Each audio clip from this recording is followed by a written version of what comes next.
Welcome to the podcast Behind the Counter with your host, me, Heidi Blum, also known as the Food Czar. I was born and bred in Livingston, New Jersey, and I have seen firsthand over the past few years how food and the people behind the counter can bring a community together. We all have a story. We all have an appetite.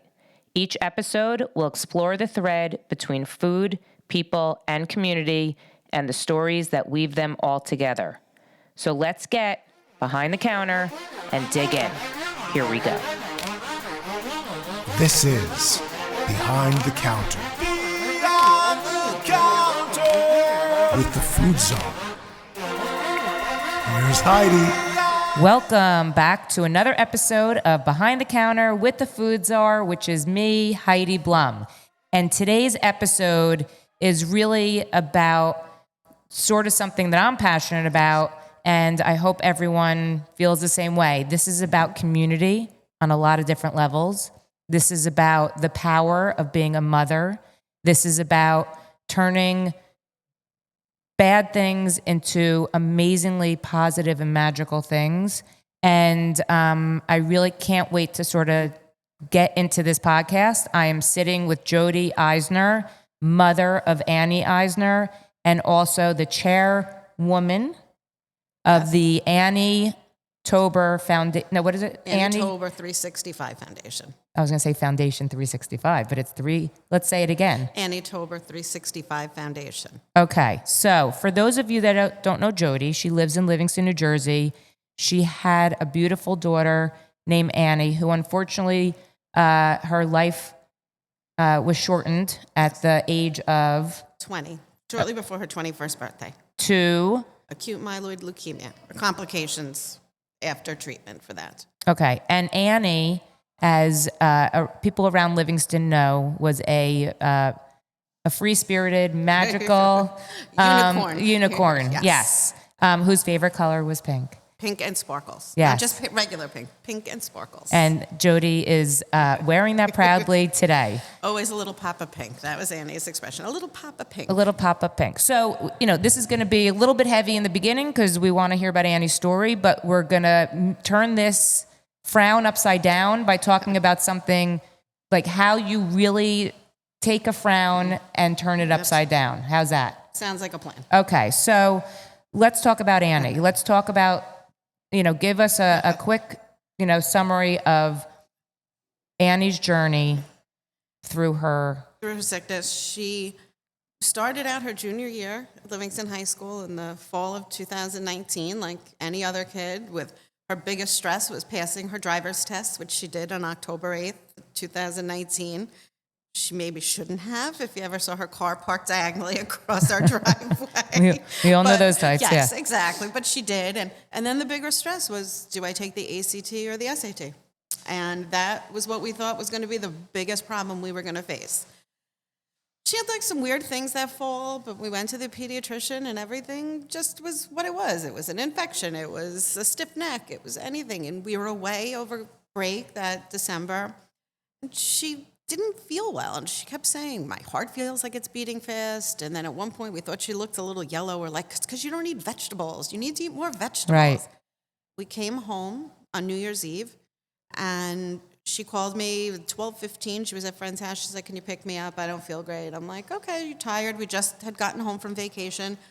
She woke up the next morning and she called me from her room at about 8:30. She was like, I don't feel well. And I went in and she had 103.5-degree fever. So obviously she had the flu, right? Because that's what people get in January. Sure. And so I took her to Summit Urgent Care, and I am so thankful for Dr. Corey Smith, who was in the office that day, and I always say an angel crossed in my path. And he took one look at her, and he's like, I just don't like how she looks, and I don't have the ability to do labs here today. So why don't you go across to St. Barnabas? I'll call ahead, and we'll get her there. So we went, and they drew her labs, and her hemoglobin was 3.2, and her platelets count were basically non-existent. Her white count was all kaflooey, and all of a sudden, they're giving her transfusions, and they're putting us in the PICU, and then they're talking about transferring us to Newark Beth Israel to the PICU, and I'm trying to reach the pediatrician. I mean, it's all happening on New Year's Day. Right. Wow. And- Which as we know that most doctors don't work. Right, Everything doesn't exactly. work that quickly on a New Year's Day, on a I mean, holiday. I just, it's certain things you don't, like I remember from that day, and certain things are a blur. And I remember calling my husband and saying, Andrew, you got to bring me a phone charger. That was like my first thought was, I'm going to need a phone charger for this.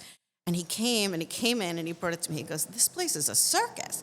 And I'm like, it's New Year's Day. That's in the hospital. Kids get sick. And he goes, no. And he turned and he pointed, and there was an actual circus. Like there were clowns walking through. And it's just from the you blur can't of write that day, script, yeah. That's what I remember are the circus clowns walking through the pediatric emergency room at St. Barnabas. But then by later that night, they told us that they wanted to move us to Newark Beth Israel because that's where the pediatric hematology team was based.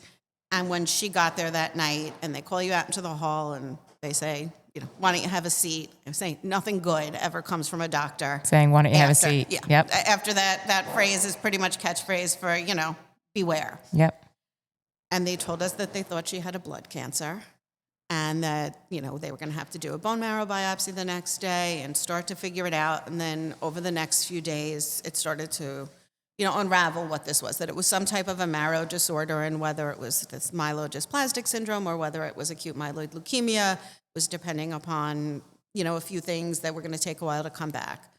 But at that point, we knew that we were probably going to need to, look at treatment outside there to get other opinions. Sure. And we knew that we were going to go to Memorial Sloan Kettering. We had been involved for many years in Cycle for Survival. Which through started here in Livingston. Yep. Yes. And Annie had been very involved in Cycle since she was 9 years old. She had started selling her cookies.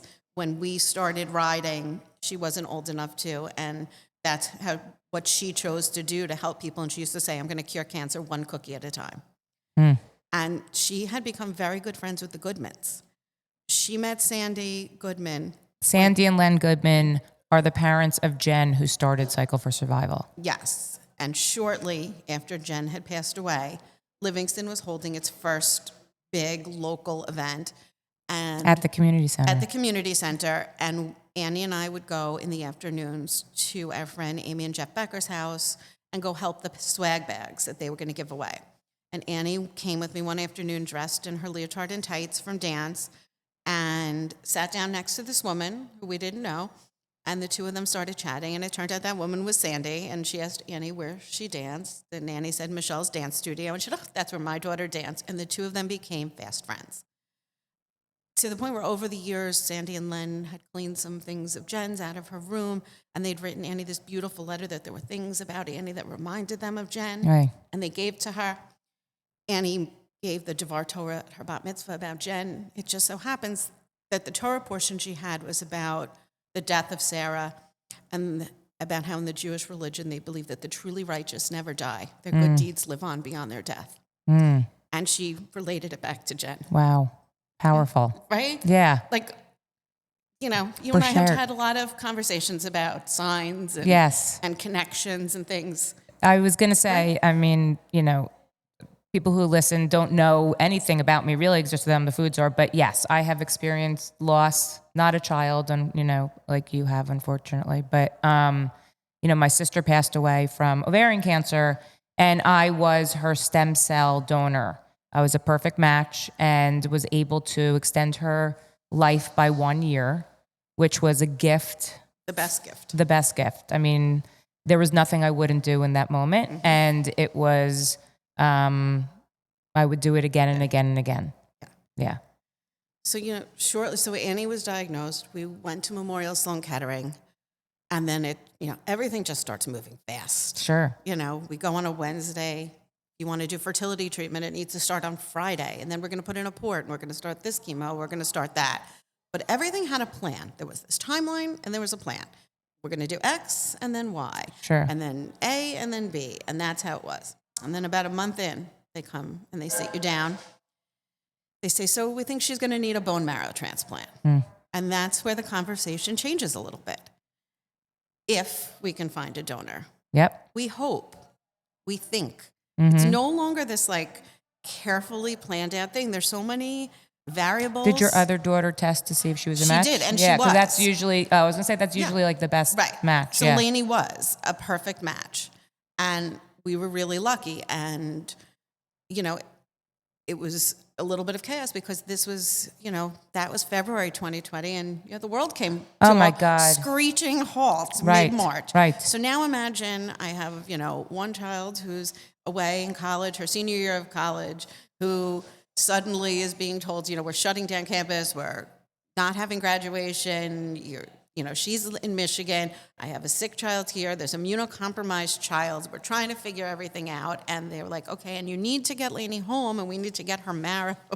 and you're not even sure how we're going to make all of this happen. They had a plan. They were going to collect it originally in Michigan, but then the hospitals weren't allowing any extra people. Oh, my God. There were all the ifs and all these crazy obstacle things. After obstacle. Yeah. So on the morning of April 1st, 2020, Andrew drove straight through to Michigan. I remember, the gloves, the mask, we packed him peanut butter and jelly sandwiches because we were afraid for him to eat anything from anywhere. Who knew what anything was?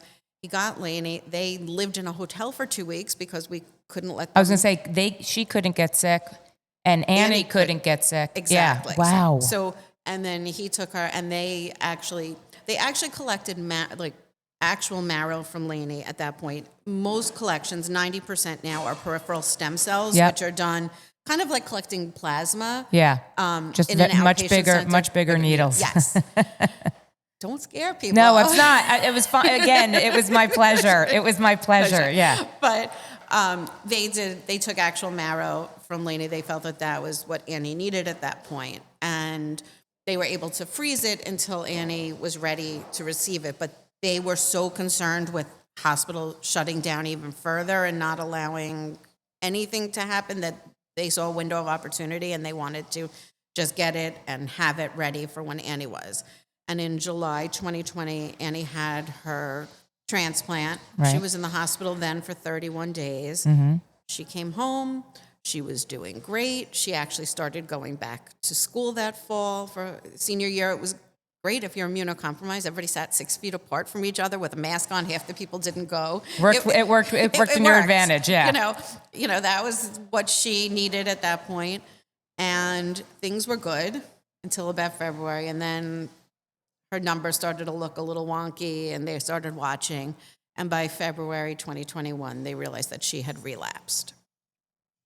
So now, then we had to start thinking about what was next. Mm-hmm. And for her, luckily, her team of doctors had a second option, which was an umbilical cord blood transplant. Yep. Which is another, type of donation in the same realm. There are donations for peripheral stem cells, marrow, and then these umbilical stem cells. There are banks, and some kind family donated their child's umbilical cells, and that's what they were able to use for Annie. And she had that transplant in May of 2021. Mm-hmm. And Annie told her doctors that she was going to her high school graduation, and they kept saying, we'll try. And she kept saying, no, you don't understand. That's where I'm going. And she got out of the hospital on June 23rd, and she walked across the stage on June 24th at her high school graduation. And that was a hot day. It was a very hot day, but she was so happy to be there. We were so happy for her to be there. It was the perfect day. Yeah. Because she worked so hard. It was so important to her to stay in school and what a graduate. good milestone for her, and how motivating it was that she could be there. And to see her friends Sure. and be there with them. And the school had been so amazing to her. Mm-hmm. The teachers and everyone trying to keep her involved. And, they tutor you in the subjects that they have to, math, English, science. But her other teachers, her elective teachers, on their own made it so that she could join in. And she was in AM Wired, the morning TV Matthew show. was in it too, yeah. And they made it so that she had a computer at home and that she could do some work alongside them and edit and do things at home. And because they were able to give her that computer, she was able to stay in her AP Digital Imaging class and do things that really made her feel connected to her peers, which was important because your mental health is as important as your physical health when you're especially going through this. when you're going through that battle. Yes. So, everything was good, and she started Syracuse, and she made it through her first semester, and then she hit kind of some health roadblocks. She was in a sorority? Yes. So she actually rushed her sorority. She wound up in SDT. She rushed from a hospital bed. She wound up having a series of 4 seizures on Martin Luther King Day 2022 caused by a rare toxic reaction to Right. one of her immunosuppressants. And she wound up in the hospital for weeks and in a pediatric inpatient rehab and, at home going through. We actually lived at my parents' apartment because they didn't have stairs. We couldn't go into our house. So I have a split. So, Yeah. and she was in a wheelchair. She had to learn to walk again, stand. She actually went back up to Syracuse in a wheelchair. We lived in a hotel with her for the rest of the semester. But she was determined and focused to be there. And then when she was going back for her sophomore year, someone from Gift of Life reached out to her. And they asked if she wanted to become a campus ambassador. So Gift of Life, for people who don't know, but I'm assuming many people know, Gift of Life is a nonprofit organization that does the swabs around the country at different events and tries to find matches for people who need a stem cell or bone marrow transplant. Yes. And so she went for a training, and she was able to do a couple of swab drives while she was on campus. Things were hard for her. It was harder for her to move around and to, going out one night, she would need a couple days to recoup and recover from it. But she managed to hold these swab drives. She knew that she had the power to help people. And we met so many people in the hospital who weren't as lucky as she was, who were searching for their matches. And they didn't have, and there was so much uncertainty. And she felt that she had a story to tell and that, she could turn that into purpose. Mm-hmm. And so she held these swab drives. And then when she came home from school after her sophomore year, and she was doing great. And then she had a very crazy complication called post-transplant lymphoprolific disease that came on very suddenly in June of 2023. And, we tried everything. And, she was in a clinical trial and everything. But unfortunately, it came on fast, furiously. And, even with the greatest doctors out there, we lost Annie on August 25th, 2023. So we knew, we had her funeral, we had the Shiva, we were overwhelmed by the love and support that we had from so many people. And they reached out to us from Syracuse, and they wanted to have a memorial service up there. So we were brainstorming, the rabbi from Hillel and the person who ran the chapel and some people, the dean of Newhouse, which was the communication school in Syracuse that she was in. And we realized that a swab drive would be the best way to honor her. Yes. So we had this drive that day, and we swabbed 93 people on September 5th, 2023. Wow. And Andrew, somehow the name Annie's Army came up, and Andrew, in his remarks that day, said to the students who were gathered there that he was making them all members of Annie's Army, and that, we were going to mobilize this army and do these drives across the country. And we were going to, he challenged them to a number that just seemed impossible. That day, he said 4,400 swabs. And we're 44, as you mentioned to me before the interview, is a big number up at Syracuse. Yes. Ernie Davis, who was a Heisman Trophy winner, football player, Syracuse, wore number 44. He died at 23 of leukemia. Wow. Also. So, another one of these crazy coincidences with Annie. And then when... There are no coincidences. There are no coincidences, Yeah. yes. And Annie was in the battle for her life for 44 months. Wow. So, it's a number packed with a lot of meaning. Yeah. And, well, it seemed a number that just seemed crazy.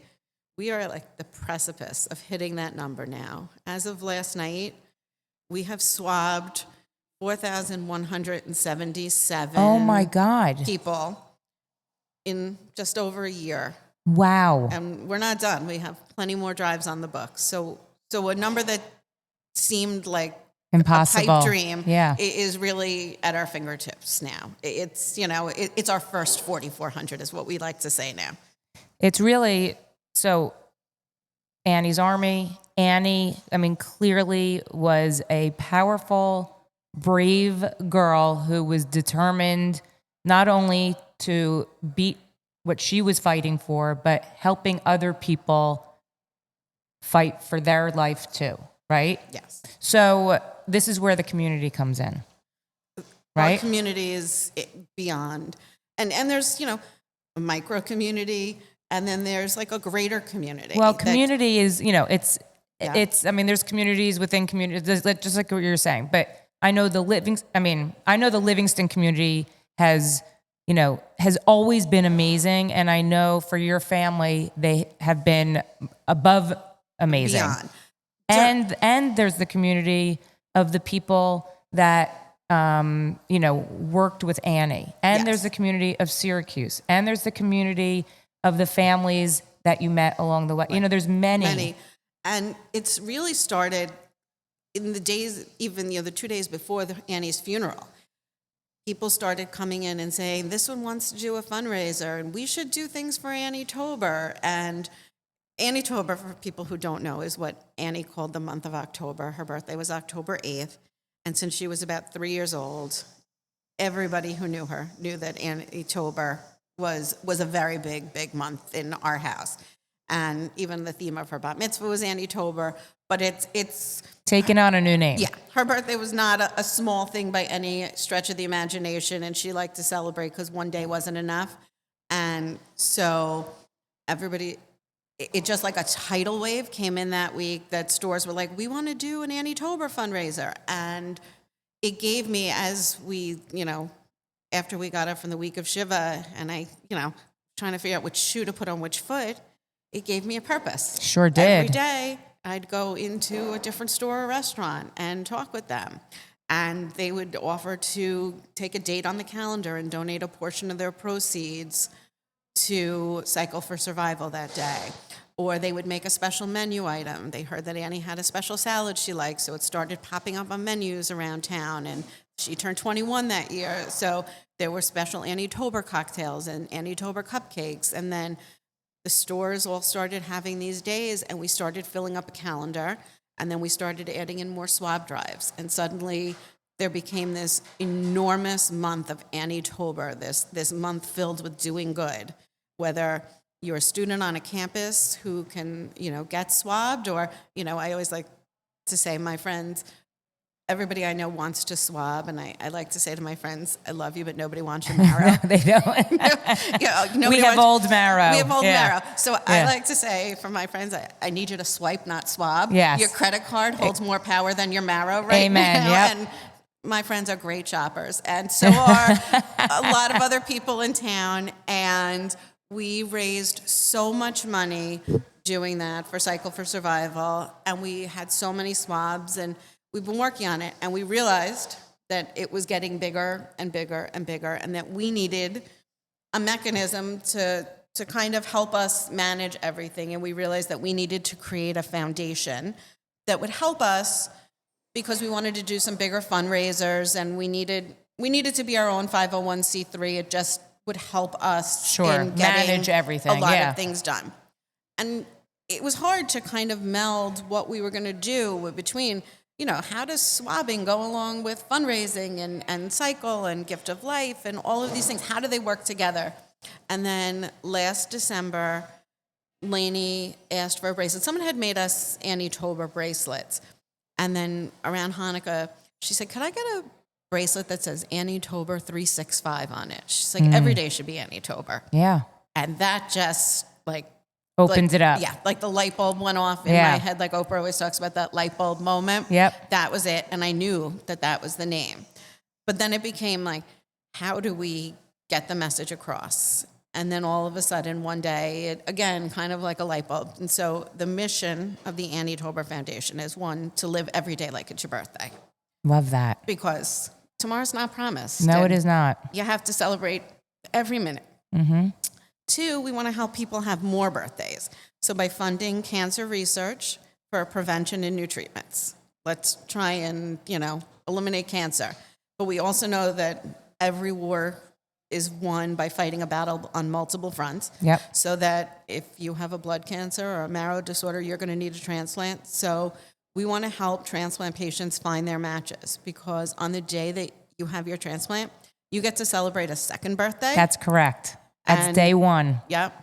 And, if there's anything better than one birthday, it's 2 birthdays. So for people who don't understand, like when you get a stem cell transplant, you're depleted of your immune system, and the donor, their stem cells are transferred to you, Mm-hmm. and you take on their immune system, and that's what helps fight the cancer. It's so crazy and all that. My girls had different blood types, even so they were perfect matches, but their blood types were different. Yeah. Annie's blood type changed to Lainey's. It's yes, I know. Amazing. It's an amazing the science thing. is just unbelievable. I know. And the reason, by the way, I'm not a doctor, though I may sound like one. My wife is a bone marrow and stem cell transplanter, so I Yes. obviously hear what she says. So hopefully she's You are like, saying it. Thank you. But also I was a donor myself. So now let's just talk about Annietober for 1 second, because the reason I wanted to sit down with you is I did one of my videos covering the cookie making Yes. at XO Kitchens, and to see, as you called them, your Keebler elves. And it was that, talk about a community. There was probably about 30 people in this, what do you call it? A showroom it's an of appliance kitchen showroom. appliances. Yeah. And they were making Annie's cookies to be getting ready to be sold for Yes. charity. So it was an amazing thing. Number one, to see the support that you had. Yes. Number two, to see the production line of making the cookies. Number three was to see, I said this to you, how you managed all the timers going on. There was probably I don't even know how many ovens were going There on. were so many. And number four, because Jodi made me eat the cookie, and how delicious the cookie is. This is a no joke cookie, and I don't eat cookies, and this was like a gift within a gift within a gift. It was so good. So the cookies started that first year. Annie and I had found this recipe, and we had tweaked a few things, and we made what we thought was a perfect cookie. And the first year, we stood outside and we sold hot chocolate and the cookies, and we sold out of the cookies very quickly. And she raised $350. We were so excited. And the next year, people started calling us to reserve the cookies. And we were like, well, why do we have to stand outside of the freezing cold and sell hot chocolate? If people just want warm Let's cookies scrap the inside. hot chocolate, yeah. Let's stay in our warm house. And we started selling these cookies year after year, and we called it cookie season. And Annie and I would bake thousands of cookies. And between, when she was 9 and when she was 17 or 16, she sold probably about $10,000 worth of cookies, raised $10,000 It's crazy. for Memorial Sloan Kettering. And It's a lot of Toll House it was chocolate a chips. lot of chocolate chips. It's a lot of sweeping flour up Yeah. off your floor. I mean, she really did most of it herself. I did a lot of putting things in and out of the oven, and giving. I did a lot of Facebook marketing for her. But she really was there mixing and scooping and working on it. And when she got sick, it was during what we always refer to as cookie season. So that first year, our friends were like, we can't let these cookies not happen. And that's when, the Friedmans offered up their showroom, Craig and Tracy, who are dear friends, and Amy Becker coordinated it, and she got the assembly line going, and my friends, people who've never baked a cookie before, or not certainly in the quantity of that, they put together a system and they started making the dough, and then everybody makes the dough at their homes, and then they bring the dough, because part of the secret is that it has to refrigerate at least one day or a couple days before you bake them. And then they would go and bake them there. And then COVID hit, and we couldn't really do these big cookie sales. So Annie and I, it was a good activity. We would bake cookies about every month or so and bring them to the staff at Memorial Sloan Kettering. Sure. And we did that up through all of her hospitalizations and all of her treatment. And actually, I've continued doing that, in the past year. I go up, I visit the nurses, the doctors, and I bring them cookies. Because they become like a family. They are 100% part of our family. So how many cookies were made this year? From what I saw, it could have been thousands. We made that day probably about 2,500 cookies. And then we also offer people the option of virtual cookies, where they donated their money, and we bring cookies, To the in staff. their honor to the staff. So today I have about 600 cookies Oh that I my baked God. in the past 2 days that I'm bringing to the hospital, and I'll bring them more next month. And, the generosity, I think, of people has been just beyond. And the amazing thing about our town, let's give a couple of shout outs, because we're actually sitting at Nana's Deli Yes. in their new space that, people will see soon. But Nana's Deli, Nero's, Calabria, The Annie salad. they all have the Annie salad, which is Annie's, it was her favorite salad, which is Romaine, turkey, goat cheese, sun-dried tomatoes chopped with balsamic dressing. really amazing, by the way. I mean, if you had to think of Annie, like most people wouldn't think of a salad with Annie, but she loved that salad, and that's what she wanted, was a salad named after her. And yesterday, Nana's Deli had it. They had Yes. their Annietober day. Yes, and they're donating. You said a they were portion of them. packed, They yeah. were packed. Yes, by the time I ordered lunch for Andrew, they'd run out of rolls, like the round rolls. It was great. I'm like, I am so happy to hear you're out of it. They were slammed. We had shopping yesterday at, where was I yesterday? 580 South. Sorry, it Yeah. took me a second. My days are Yeah, I was blurred. going to say, Mixology's had Just something, something- Compliments has had something. Right. Compliments has coming up next week. Infinity tomorrow. Today at Hot Tots. Yeah. HTB now. So Pink It's Jewels really, has it's a an amazing collection. way for the town to get involved and support in any way. Absolutely. And it's really nice for the owners of these restaurants and stores to show their support too. I mean, it's really, 100%. I mean, it's, and I hope it's that we so throw many them, layers. you and Neely and everybody at L-Town Lowdown has been amazing, and I promote every day the businesses that are having events, and, hopefully throwing them some business from people who haven't normally been there. Last night, Rumble did I saw a that. workout class. They did one on Saturday. Also, they were all donation-based, and they had a swab outside also, and we've got 8 swabs from that, which is amazing. Well, I think, in our town, and I'm sure other towns too, I mean, we have experienced as a town a lot of tragic losses. And though I don't experience what you have been through, we have a heart and we have a soul, and all we want to do is wrap our arms Absolutely. around you 100. as a community and help. But I will say, to see how you handle yourself and have taken tragic loss and have turned it into a positive, and to pay it forward really is remarkable. It is inspirational, and it says so much about you, Jodi, as a person. It says a lot about you, Jodi, as a mother, and it also says, in a way, Annie was a role model to you, Yes. right? 100%. Yeah. And unfortunately, I have found a sorority of sorts in town of other mothers, Yep. who have shown me a little bit of how you do this. Sandy Goodman. As we know, there's no handbook, right? Exactly. And Shilpa, with what she's done with Shiv's Third Eye. Yeah. And, I mean, think about the foundations that have come out from the tragic loss. You're right. Yes. Shiv's Third Eye, Truly Annietober amazing. 365, Cycle for Survival. I mean, these are strong mothers absolutely. who are creating a legacy for their children, and it's really amazing.